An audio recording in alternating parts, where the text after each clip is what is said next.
Also, so today, if you see, we are using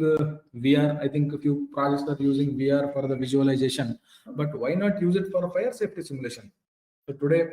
if you see, most corporates, I think no one wants to have any emergency situation where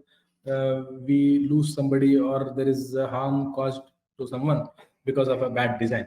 So from fire evacuation point of view or training point of view on how people should evacuate during the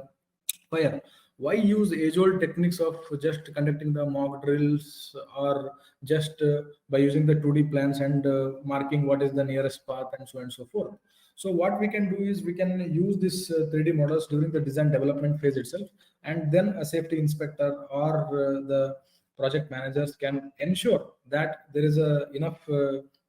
safety with respect to the fire evacuation, and these kind of simulations can be documented as the proof that okay, so we have taken care of all these kind of things, and these models can be later stage utilized for the building occupiers also, so that there is a adequate or the enhanced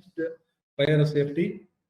use cases and being enabled by having these 3D models.